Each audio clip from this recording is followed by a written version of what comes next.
things to be done there. So that's the good. What's the bad? Well, one of the bad things, you've heard several of the bad things. One of the bad things is cybersecurity. And it's intimately related to the same issues that the other panelists brought up. Because the use case, the failure case that I'm going to talk to you about is what happens if someone uses a cyber attack to create one of these negative situations that we're trying to avoid. Right, so there's been several events already. One in the Western Interconnect, Moss Landing is another one if you Google, where these large battery power packs either had thermal issues that took them offline or shut them down, or in the case of Moss Landing, things that actually caught on fire, destroyed equipment, and could really damage, it caused tens of millions of dollars of damage. So they are safe when they're operating properly, but there's a condition that you've heard mentioned called thermal runaway. If it gets hot enough inside of these battery power banks, you can't stop it. And you've all heard lithium is not a pleasant thing. We actually make psychoactive drugs out of lithium. So you know, there's some things you can debate. I'm not sure if all the plastics in the water are unhealthy or not. I don't know. I think lithium is pretty bad. Like when we know that it's a compound that alters brain chemistry, that's something we should be very careful about. It also burns super hot, right? So this is a major problem. Now, when you're driving down the road and you press on your brakes, you're used to thinking, especially if you've been driving for a while, you're used to thinking of that as a mechanical system, right? So I press the brake, and that's what makes the car stop. Well, funny thing has happened over the last 30, 40 years. That's not really what's happening anymore. You're basically pressing a button, just like on your iPhone, right? It doesn't really, the physical force that you're pressing on that brake is not really what's stopping you. Now, good news, when the computers work right, anti-lock brake systems kick in, and you know, it'll save your life in a way that none of us could have ever done if we were a professional driver, right? But these battery backup systems, these battery systems have a lot of computers, just like your car does, to interpret the signals from the operators and do what's intended.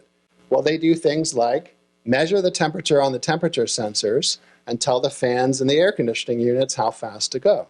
They measure that temperature and they send signals back to the remote monitoring system, wherever that is, right? So those systems are designed to protect that infrastructure. When they're working properly, everything's fine. Here's the problem. Most of that software was written by programmers in China who make $5 a day.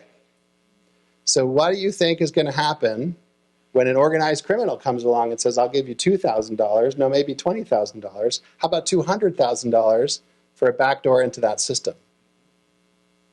Would you take it? I mean, that's generational wealth for these folks, right? What about if a general in the People's Liberation Army on behalf of the Chinese Communist Party says, this is your big day, young man.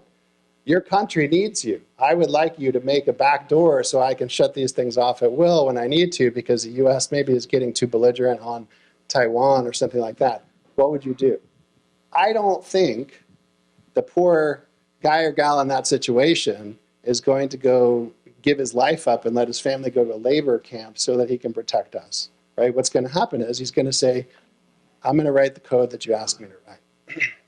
Now, there are 65% of the companies that make the battery equipment are just lock, stock, and barrel headquartered in China.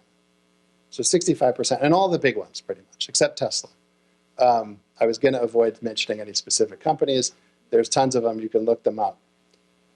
But nearly 100%, at least 90%, according to the Department of Energy, at least 90% of battery installations in the United States use at least one component, one control component that is designed and built in China, where no American, whether it's at a national lab or what, has ever seen the code, knows how it works, or has tested it. Now, part of why I left the wonderful utility I was at was so I can level with folks and just say the things that a lot of my colleagues are thinking, but don't want to say. And I don't like regulation either. I've been in this building quite a few times. If you know Kathleen White, I can tell you some stories about her and her book.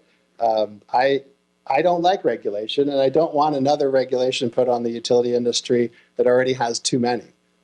But this is a real problem.